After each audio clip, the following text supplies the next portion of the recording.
یہ ایک ہاتھ لمبا ایک ہاتھ چوڑا چوکور پتھر تھا جو ہمیشہ حضرت موسیٰ علیہ السلام کے جھولے میں رہتا تھا۔ اس مبارک پتھر کے ذریعے حضرت موسیٰ علیہ السلام کے دو معجزات کا ظہور ہوا جن کا تذکرہ قرآن مجید میں بھی ہوا ہے۔ پہلا معجزہ اس پتھر کا یہ ہے جو در حقیقت موسیٰ علیہ السلام کا معجزہ تھا، وہ اس پتھر کی دانش مندانہ لمبی دوڑ ہے، اور یہی معجزہ اس پتھر کے ملنے کی تاریخ ہے۔ اس کا مفصل واقعہ یہ ہے کہ بنی اسرائیل کا یہ عام دستور تھا کہ وہ بالکل ننگے بدن ہو کر مجمع عام میں غسل کیا کرتے تھے، مگر حضرت موسیٰ علیہ السلام گویا کہ اسی قوم کے ایک فرد تھے، اسی ماحول میں پلے بڑھے تھے، لیکن اللہ تعالی نے ان کو نبوت اور رسالت کی عظمتوں سے سرفراز فرمایا تھا، اس لیے آپ کی عصمت نبوت بھلا اس حیا سوز بے غیرتی کو کب گوارا کر سکتی تھی۔ آپ بنی اسرائیل کی اس بے حیائی سے سخت نالاں اور انتہائی بیزار تھے،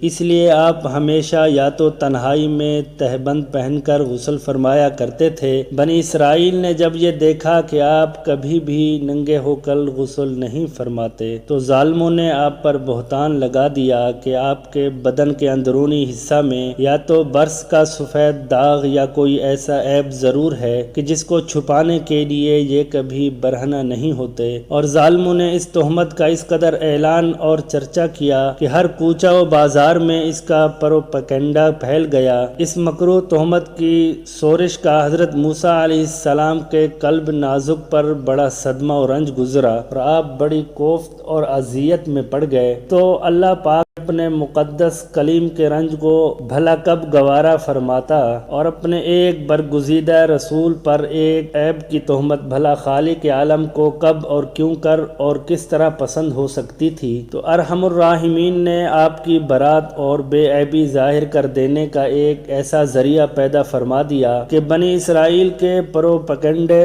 اور ان کے شکوک و شبہات کے بادل چھٹ گئے، اور آپ کی برات اور بے عیبی کا سورج آفتاب عالم تاب سے زیادہ روشن و آشکارا ہو گیا۔ وہ یوں ہوا کہ ایک دن آپ پہاڑوں کے دامنوں میں چھپے ہوئے ایک چشمہ پر غسل کے لیے تشریف لے گئے، اور یہ دیکھ کر کہ یہاں دور دور تک کسی انسان کا نام و نشان نہیں ہے، آپ اپنے تمام کپڑوں کو ایک پتھر پر رکھ کر اور بالکل برہنہ بدن ہو کر غسل فرمانے لگے۔ غسل کے بعد جب آپ لباس پہننے کے لیے پتھر کے پاس پہنچے تو کیا دیکھا کہ وہ پتھر آپ کے کپڑوں کو لیے ہوئے بھاگا چلا جا رہا ہے۔ یہ دیکھ کر حضرت موسیٰ علیہ السلام بھی اس پتھر کے پیچھے پیچھے دوڑنے لگے کہ سو بھی حجر سو بھی حجر، یعنی اے پتھر میرا کپڑا، اے پتھر میرا کپڑا، مگر یہ پتھر برابر بھاگتا رہا، یہاں تک کہ شہر کی بڑی بڑی سڑکوں سے گزرتا ہوا گلی کوچوں میں پہنچ گیا، اور آپ بھی برہنہ بدن ہونے کی حالت میں برابر پتھر کو دوڑاتے چلے گئے۔ اسی طرح بنی اسرائیل کے ہر چھوٹے بڑے نے اپنی آنکھوں سے دیکھ لیا کہ سر سے پاؤں تک آپ کے مقدس بدن میں کہیں بھی کوئی عیب نہیں ہے، بلکہ آپ کے جسم کا ہر حصہ حسن و جمال میں اس قدر نقطہ کمال کو پہنچا ہوا ہے کہ عام انسانوں میں اس کی مثال تقریباً محال ہے۔ چنانچہ بنی اسرائیل کے ہر فرد کی زبان پر یہی جملہ تھا، واللہ ما بموسیٰ من بأس،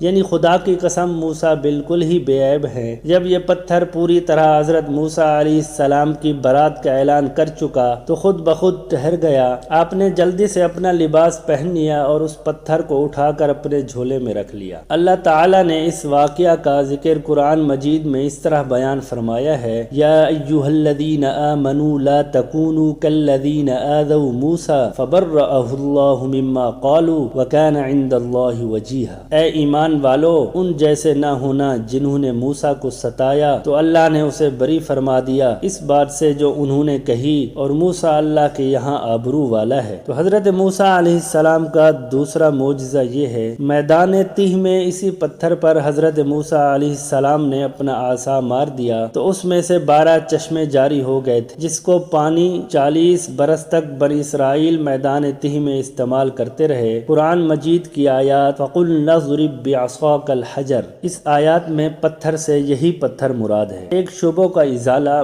معجزات کے منکرین جو ہر چیز کو اپنی ناقص اس عقل کی عینک ہی سے دیکھا کرتے ہیں۔ اس پتھر سے پانی کے چشموں کا جاری ہونا محال قرار دے کر اس معجزہ کا انکار کرتے ہیں اور کہتے ہیں کہ ہماری عقل اس کو قبول نہیں کر سکتی کہ اتنے چھوٹے سے پتھر سے 12 چشمے جاری ہو گئے۔ حالانکہ یہ منکرین اپنی آنکھوں سے دیکھ رہے ہیں کہ بعض پتھروں میں سے خداوند تعالی نے یہ تاثیر پیدا فرما دی ہے کہ وہ بال مونڈ دیتے ہیں۔ بعض پتھر کا یہ اثر ہے کہ وہ لوہے کو دور سے کھینچ لیتے ہیں۔ بعض پتھروں سے موذی جانور بھاگ جاتے ہیں۔ بعض پتھروں سے جانوروں کا زہر اتر جاتا ہے۔ بعض پتھر دل کی دھڑکن کے لیے تریاک ہیں۔ بعض پتھروں کو نہ آگ جلا سکتی ہے نہ گرم کر سکتی ہے۔ بعض پتھروں سے آگ نکل پڑتی ہے۔ بعض پتھروں سے آتش فشاں پھٹ پڑتا ہے۔ تو جب خداوند تعالی نے پتھروں میں قسم قسم کے اثرات پیدا فرما دیے ہیں تو پھر اس میں کون سی خلاف عقل اور محال بات ہے کہ حضرت موسیٰ علیہ السلام کے اس پتھر میں اللہ تعالی نے یہ اثر بخش دیا اور اس میں یہ خاصیت عطا فرما دی کہ وہ زمین کے اندر سے پانی جذب کر کے چشموں کی شکل میں باہر نکالتا رہے، یا اس پتھر میں یہ تاثیر ہو کہ جو ہوا اس پتھر سے ٹکراتی ہو وہ پانی بن کر مسلسل بہتی رہے۔ یہ خداوند قادر و قدیر کی قدرت سے ہرگز نہ کوئی بعید ہے، نہ محال، نہ خلاف عقل۔ لہٰذا اس معجزہ پر ایمان لانا ضروریات دین میں سے ہے اور اس کا انکار کفر